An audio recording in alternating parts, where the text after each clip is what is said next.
Alhamdulillah wassalatu wassalamu ala Rasulillah wa ala alihi wa sahbihi wa mawala wa ba'du. Jemaah rahmat Allah Subhanahu wa taala, alhamdulillah hari ini kita akan melanjutkan kembali kajian serial hadis Arba'in An-Nawawiyah, dan kita masuk hari ini pada bahasan hadis ke-22 dengan tema jalan mudah, jalan menuju surga. Sebelum kita lanjutkan, kiranya kalau ada yang mau didiskusikan dari materi hadis sebelumnya, silakan.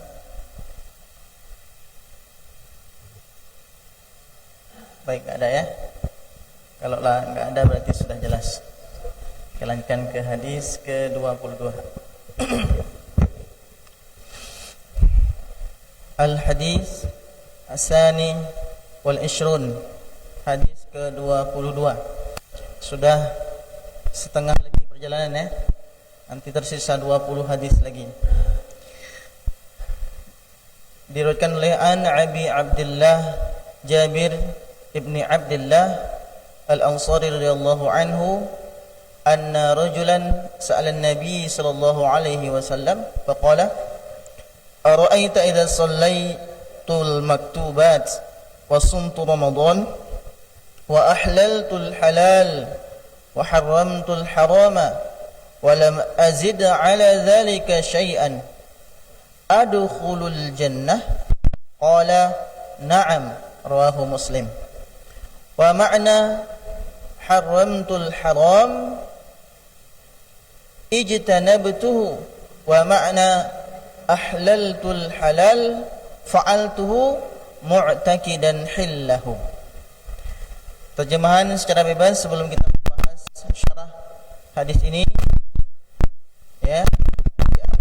Abu Abdullah Jarir bin Abdullah Al-Ansari radhiyallahu anhu bahwa seorang laki-laki bertanya kepada Rasulullah SAW, dan dia berkata, bagaimana pendapat anda? Akhbaruni, kabarkan aku, apabila aku hanya mengerjakan salat fardu saja, kemudian puasa di bulan Ramadan, menghalalkan yang halal, tidak menambah sedikit pun dari itu,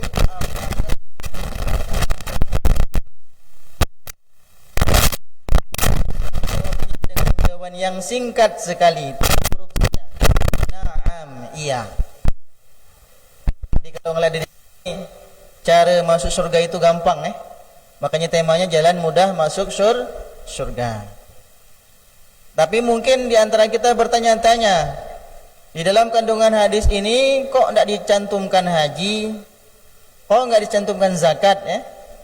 Nah, saya jelaskan di awal, menurut Syekh Utsaimin dalam syarah beliau bahwa haji belum, pada waktu itu ketika orang ini bertanya kepada Rasulullah, kata beliau, haji ini belum disyariatkan.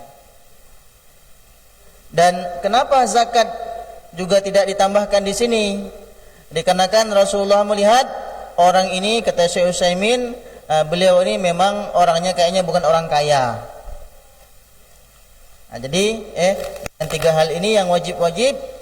Ini menunjukkan gampangnya seseorang masuk ke dalam surga. Tapi jangan lantas kita memahami hadis ini kemudian memahami tekstual seperti ini. Nanti kita malah tidak akan melakukan amalan-amalan yang lain seperti amal-amalan sunnah atau nafilah.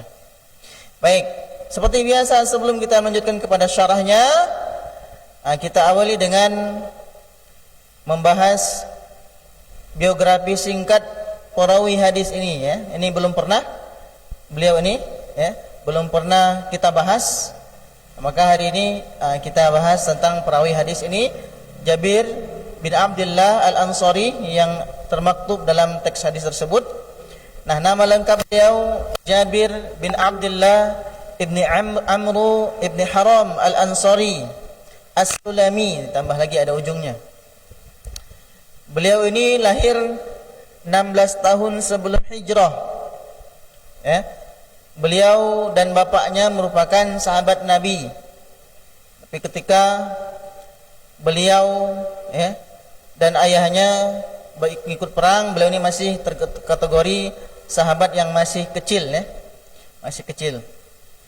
Nah, kunyah beliau Abu Abdullah. Kenapa? Dikarenakan ayah beliau ini namanya Abdullah, maka beliau juga menamai anak beliau itu Abdullah.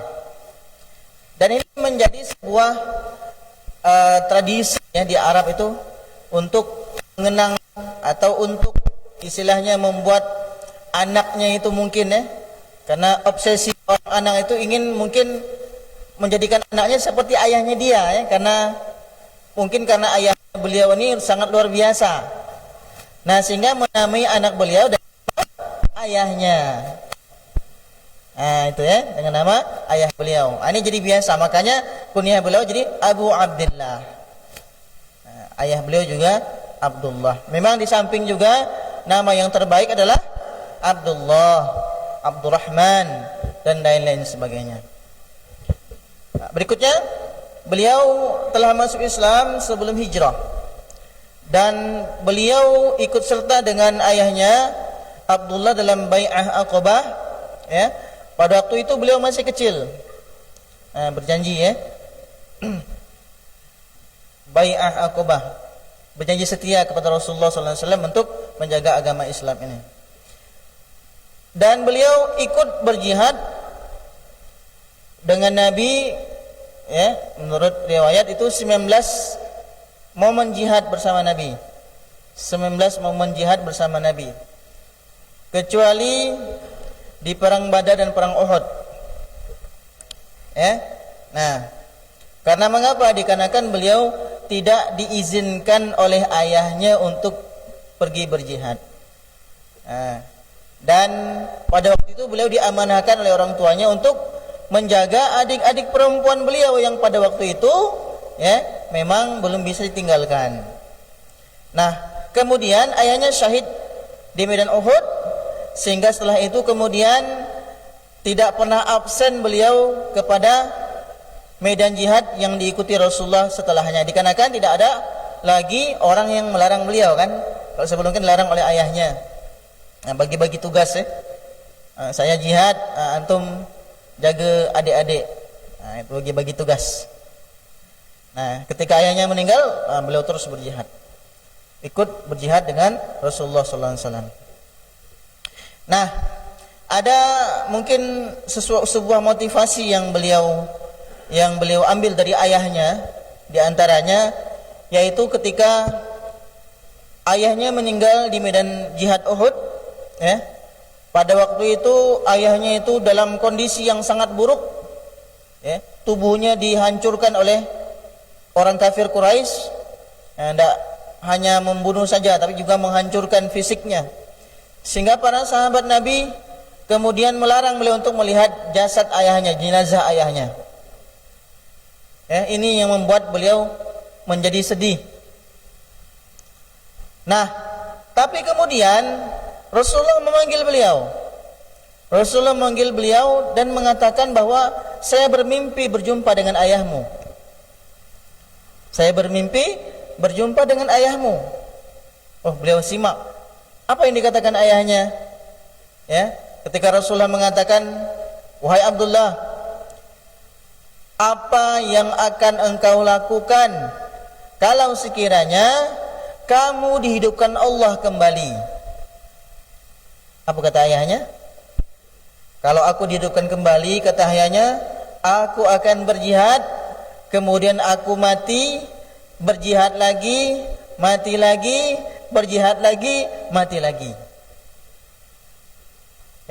Padahal kan mati itu menyakitkan, tapi jihad di zaman itu adalah tingkatan tertinggi dari amal ibadah, yang mana kita meninggalkan segala-galanya.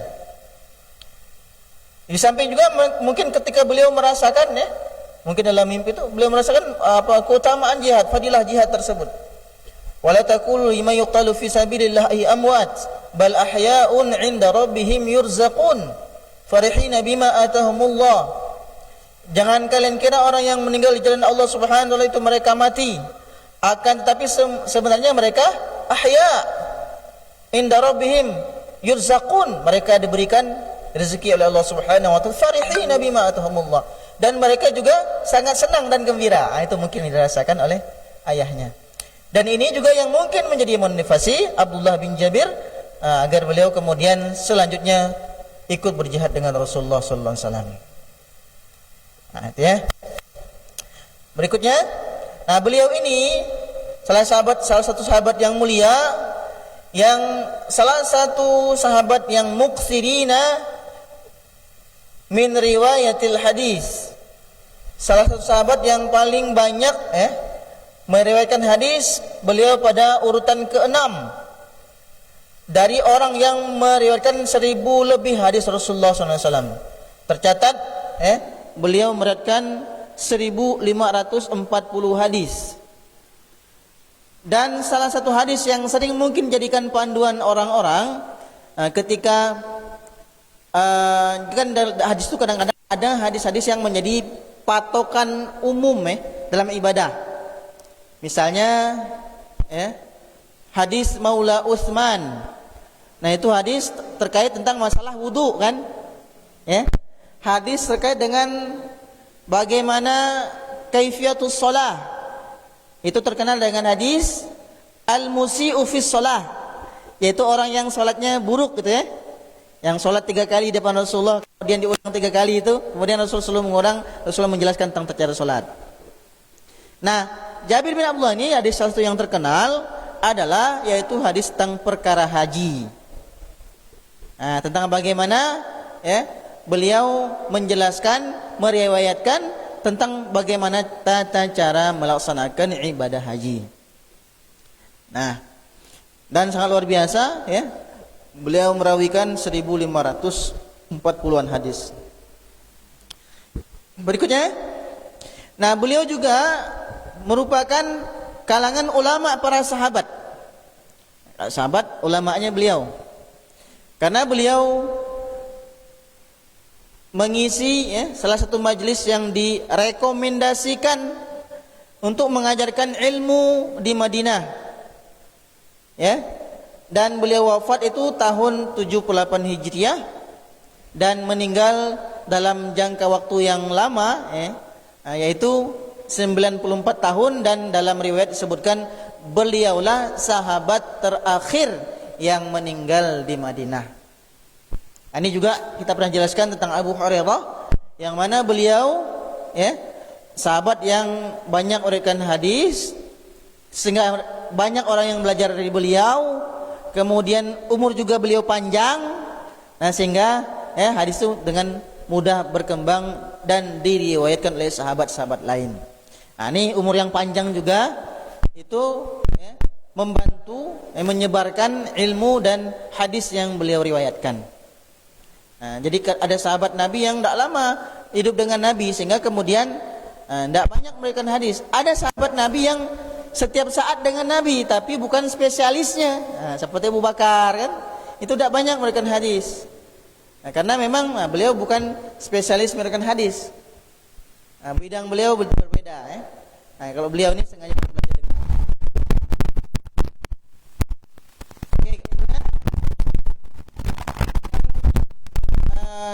Sebelum masuk ke dalam syarah hadis ini, ada sebuah ayat dalam surat Fatir. Ini sering saya bacakan.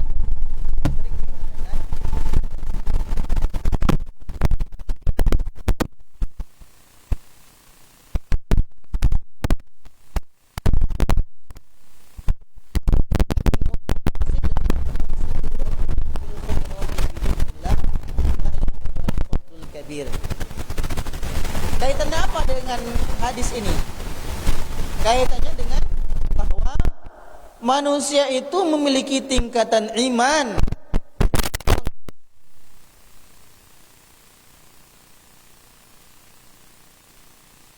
Tadi dalam penjelasan lain menyebutkan bahwa ini memang baru bertanya tentang terkait dengan hal yang memang dasar saja yang harus dilakukan dalam beragama ini, amal-amalan dasar saja. Nah, makanya hubungannya dengan ayat ini bahwa kemudian kami wariskan orang-orang aurasnal kitab alladzina astafaina min ibadina, kepada orang-orang yang kami pilih dari hamba-hamba kami. Di antara mereka faminhum zalimun li nafsihi, ada yang menzolimi mereka sendiri. Apa nih maknanya? Wa minhum muqtasid, dari antara mereka ada yang pertengahan. Wa minhum sabiqun bil khairati biiznillah, dzalika huwal fadlul kabir.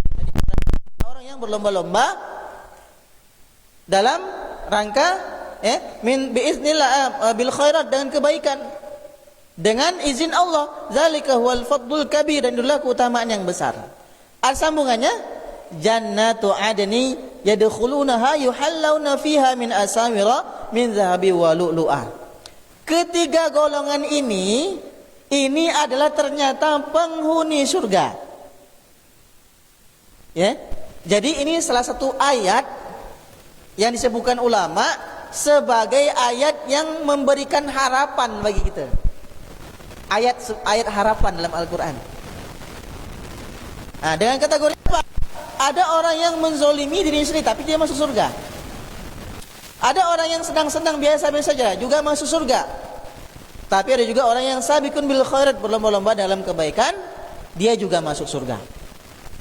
Nah, sehingga kemudian Ibnu Katsir menjelaskan ketiga tingkatan ini di antaranya orang yang zalimu li nafsihi adalah orang yang dia mungkin melalaikan sebagian dari pekerjaan yang diwajibkan.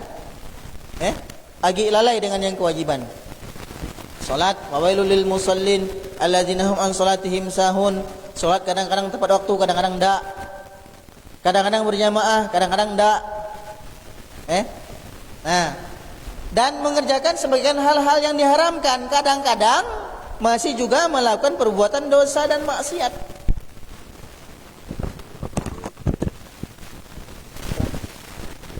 Kadang-kadang masih melakukan perbuatan dosa dan maksiat. Nah, kemarin kan sudah dibahas oleh Pak Riswanto terkait dengan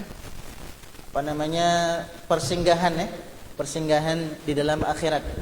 Ada orang yang dihapuskan dosanya, ada orang yang dia dosanya itu diampuni, ada orang yang dalam persidangan, dalam hisab itu dia tertutup, ada yang sedang terbuka, kan?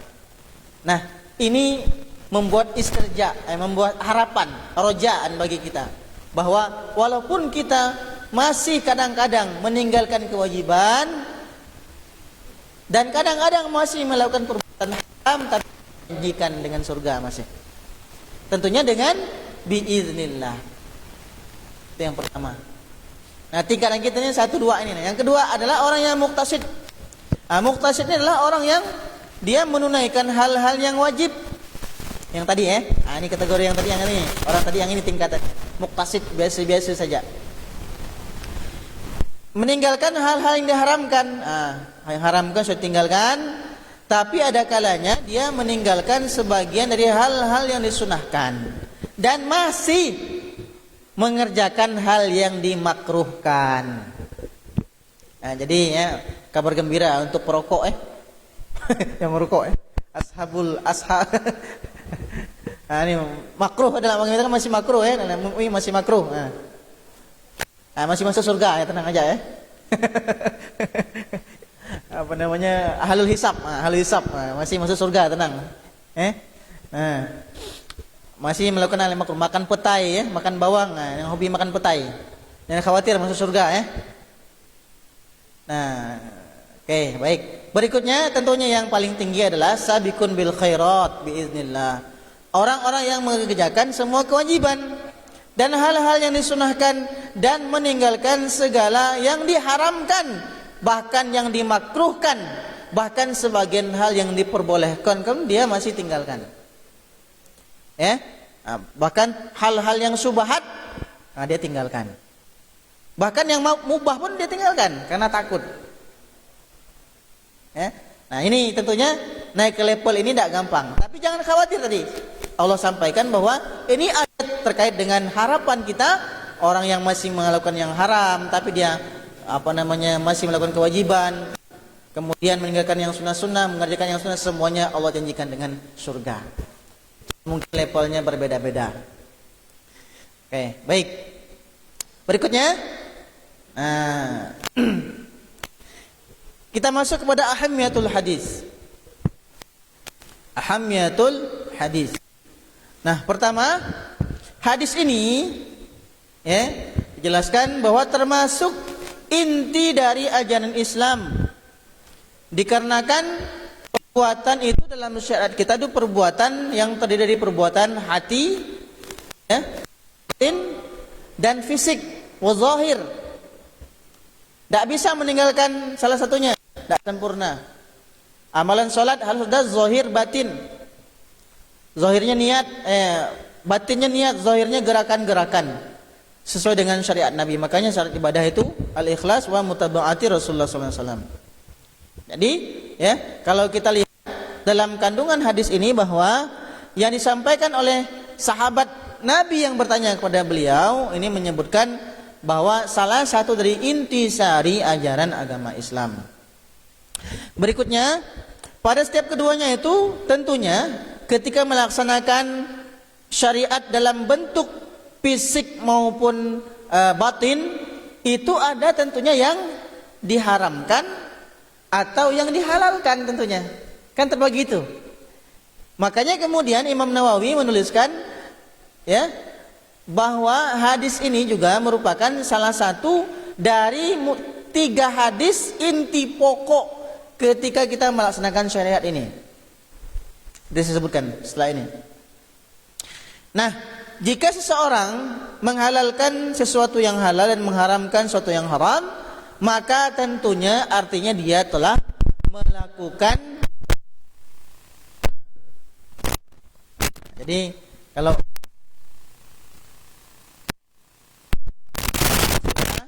makruh mubah, ada nggak bid'ah? Masuk nggak bid'ah?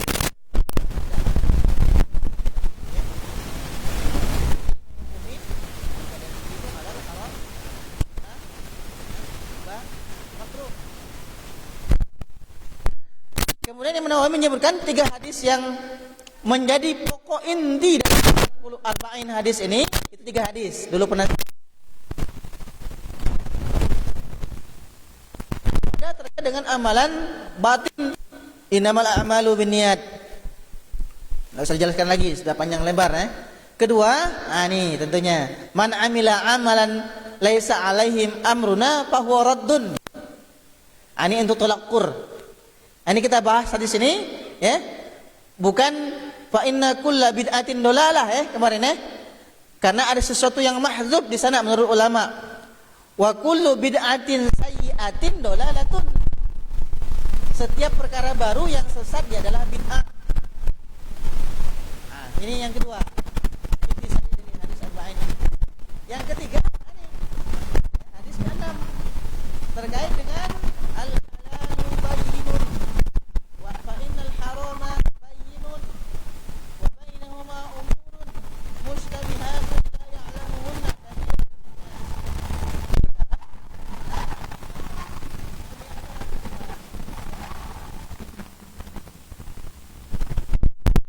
Ketika kita melaksanakan ibadah, ini bentuk ibadah batin, ibadah zahir, dan di antara ketiga ini tentu 2 hal ini ada pembagiannya antara dia halal atau haramnya. Nah ini nah, jadi ini hadis yang sangat sesungguhnya luar biasa. Karena intisari agama adalah hadis ini. Ahamiyatu al-hadis yang berikutnya, urgensi hadis yang berikutnya adalah yaitu para sahabat Nabi itu mereka senang bertanya untuk mendapatkan ilmu. Nah gini, tapi sebenarnya mereka ini cenderung lebih menjaga adab. Kalian antum bayangkan semua duduk seperti ini, anggaplah antum ini sahabat Nabi semua. Kemudian ketika Nabi lagi menjelaskan tentang perkara agama, ini sumber ilmu agama yang kedua setelah Al-Quran kan, Rasulullah kan, tentunya mereka akan lebih memilih beradab dibandingkan dengan banyak bertanya. Dikarenakan belum banyak informasi yang mereka dapatkan dari sumber. Dibandingkan dengan kita sekarang kan lah banyak informasi yang didapatkan dari YouTube, dari ustaz ini, ustaz itu, kajian ini, kajian itu. Lah banyak referensinya. Sehingga kemudian bergejolak dalam otak, nak bertanya ini benar ke, salah ke. Nah, kalau mereka dengan sumber ilmu yang pertama dengan Rasulullah, jadi mereka lebih memilih beradab dengan Rasulullah dibandingkan dengan banyak bertanya. Makanya mereka senang kalau ada Arab Badui datang bertanya. Senang mereka. Karena memang apa? Salah satu karakteristik Arab Badui ini nak gila beradab. Nanti saya dulu sampaikan di tafsir surah Al-Hujurat. Kalau bercakap itu kasar, orang Arab Badui itu, kasar. Sehingga ada salah seorang sahabat Nabi itu kemudian, ketika berbicara di depan Nabi, la tarfa'u aswatakum fawqa sautin nabiy wa la tajharu lahu bil qawli ka jahri ba'dikum li ba'din an tahbata a'malukum wa antum la tash'urun. Jangan mengangkat suara di depan Nabi, kata dalam ayat surah Al-Hujurat itu. Jangan angkat suara. Ada sahabat Nabi, nah dia memang biasa karakternya gitu. Ada kesini orang Lampung. Orang Lampung mau bercakap nih. Saya dulu di waktu mondok di Lampung itu lagi baring-baring di masjid, ada tiba-tiba orang mengingatkan, kira orang ini marah, pikir aku. Rupanya bukan marah, emang gitulah dia bercakap. Suaranya lantang, keras, kayak orang marah. Nah, jadi orang Arab Badui sering bertanya, sahabat itu senang. Kenapa? Mereka lebih memilih beradab. Ini ada orang yang tidak jelak beradab bertanya tentang perkara-perkara agama, sehingga menambah referensi pengetahuan mereka. Nah, itu ya. Nah, kalau wanita Ansor dulu pernah kita kisahkan kalau wanita Ansor itu sehingga disebut dengan baik wanita dikarenakan mereka suka bertanya tentang perkara agama dan mereka tidak malu. Nah, tapi kalau antum kan lah banyak nih, ini kan lah banyak ilmu semua kan, ilmunya lah banyak semua, jadi yang banyak bertanya jadi biar tidak banyak. Biar kita cepat udah kajian biar waktunya tidak habis. Tapi kalau yang bertanya saya bisa jawab, insyaallah saya jawab. Oke, berikut bertanya adalah tentunya salah satu jendela ilmu Nah, banyak ayat di Al-Qur'an itu yang disebutkan oleh Allah Subhanahu wa taala dan hadis Rasulullah sallallahu alaihi wasallam yang disampaikan terkait sebelumnya itu tentang perkara pertanyaan. Nah, contohnya kadang-kadang Al-Qur'an mendahului ayat tersebut dengan kata yas'alunaka. Siapa yang yas'alunaka? Itu mereka bertanya. Itu para sahabat Nabi bertanya. Yas'alunaka 'anis sa'ah, yas'alunaka 'anil mahid.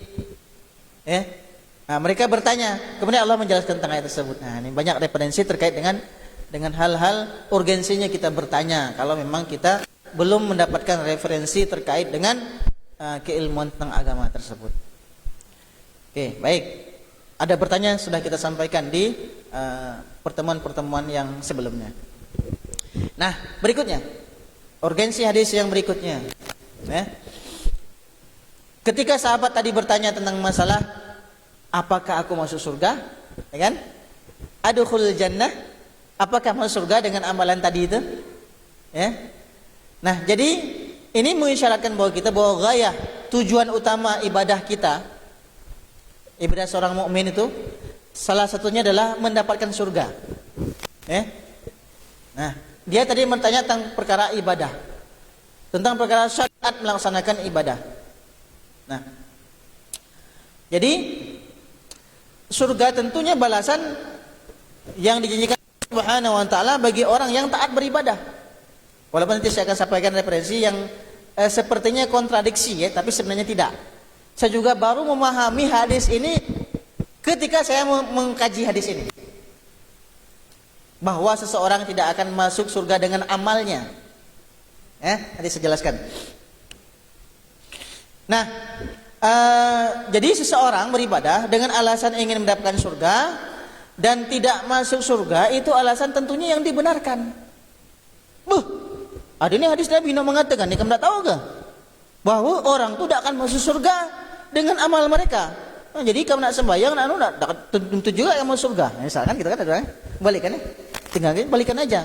Orang nak beramal aja belum tentu masuk surga, apa kita beramal, gitu aja jawab. Hikam nih rajin sembahyang, nah, apa namanya, belum tentu juara masuk surga, iya kan? Apa kita sembahyang, gitu aja balikan, kan? Nah ini merupakan sikap dan jalan hidup para nabi, sebagaimana yang Allah Subhanahu wa taala sampaikan dalam surat Al-Anbiya ayat 90, innahum kanu yusari'una fil khairat. Sesungguhnya mereka adalah orang-orang yang selalu bersegera dalam mengerjakan kebaikan-kebaikan atau ibadah-ibadah, wa yad'unana raghaban wa rahaba, dan mereka berdoa kepada kami karena apa? Karena harap bisa masuk surga, wa raghaba, dan dia juga takut dengan neraka, cemas dengan masuk neraka. Wa kanu lana khashi'in, dan mereka adalah orang-orang yang khusyuk kepada kami. Nah, para nabi dan rasul mereka semua mensyariatkan agar bagaimana kita beribadah, beramal, berdakwah, tanpa memikirkan hasil. Hasil itu istilahnya poin yang diberikan Allah tersendiri bagi kita atas hasil usaha kita. Akan tapi yang nilai adalah proses kita dalam kita beribadah, dalam kita berdakwah, dalam kita menyeru, dalam kita berbuat kebaikan. Nah itu, makanya ada 3 motivasi amal kalau kita lihat yang harus disertai ketika kita dalam melakukan sebuah amal kebaikan. Yang pertama yaitu al-khauf. Al-khauf itu rasa takut. Tapi kita tidak boleh beramal itu karena landasan takut saja. Kalau landasan takut saja membuat kita nanti tidak tidak melakukan amalan-amalan yang lain yang mungkin bisa memberikan harapan bagi kita. Karena sesuatu hal dilandasi dengan rasa takut neraka. Makanya harus dibarengi dengan ar-roja, harapan. Nah, roja wal khauf, dan juga disempurnakan dengan mahabbah, rasa cinta. Nah, sehingga Rasulullah mengatakan dalam hadis yang berikutnya, yaitu yang sebelumnya kita pernah bahas bahwa seseorang itu dia akan melakukan amal-amal nafilah sampai dia kemudian mencintaiku. Man ahabba, dalam selain man ahabba liqa Allah, ahabballahu liqa'ahu. Barang siapa yang cinta berjumpa dengan Allah Subhanahu wa taala, maka Allah pun cinta berjumpa dengan dirinya. Jadi 3 hal ini harus dipadukan, dan tidak boleh kita memilih salah satu saja melandasi kita dalam beramal. Karena mengapa? Nah, ulama salaf mengatakan bahwa siapa yang beribadah karena cinta saja, maka dia seperti orang zindik. Pokoknya cinta lah, menendak lah. Mula dasar cinta tuh halal. Apa namanya? Segala hal pokoknya pokok aku lakukan ini pun cinta. Nah, itu orang zindik.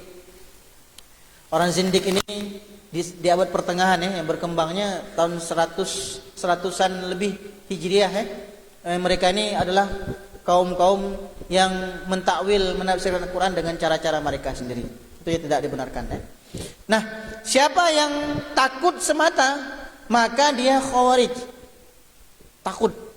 Jadi landasan takut saja. Makanya nanti orang-orang khawarij ini ketika melakukan dosa besar, mereka langsung mengkafirkan, kafir langsung. Nah, begitu juga siapa yang hanya berharap saja dalam ibadah, maka adalah orang murji'ah. Harapan saja. Nah, sehingga kemudian orang murji'ah ini dia itu karena harapannya tinggi, mau melakukan dosa sebesar apapun, tetap dia orang tidak keluar dari Islam. Landasannya harapan. Nah, maka orang yang kemudian kata salaf beribadah karena takut, cinta dan harap, maka merekalah orang-orang yang benar-benar melakukan tauhid yang sesungguhnya. Nanti kita akan jelaskan sedikit tentang hal ini. Nah, tentunya ini kita akan bahas terkait dengan hal yang perlu diberikan catatan terkait dengan surga dan neraka. Ada orang yang mengatakan, aku tidak beribadah karena ingin surga atau takut neraka, tapi aku beribadah karena cinta kepadanya. Nanti ada hadisnya. Nah, siapa yang beribadah karena takut neraka, maka ialah budak. Siapa yang beribadah karena ingin surga, maka itu adalah ibadahnya pedagang. Nah, untung. Dagangan untung nggak? Nah, jadi ada redaksi hadis sering disampaikan, bahkan dulu pernah jadi sebuah hal yang kontradiksi ya, bahkan pernah ditayangkan di televisi juga, memahami hadis yang terpotong ini, lan yadkhula ahadan amaluhul jannah, manusia itu tidak akan masuk surga dikarenakan amal-amalnya ya. Nah, ini pernah ya. Nah, karena lanjutan hadis itu adalah, nah ini ya,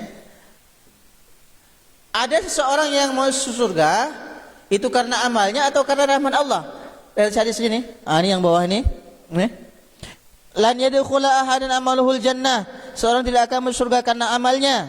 Qalu wala anta ya Rasulullah, mereka berkata para sahabat, begitu juga dengan kamu wahai Rasulullah. La wala ana, saya juga tidak akan masuk surga dengan amal saya.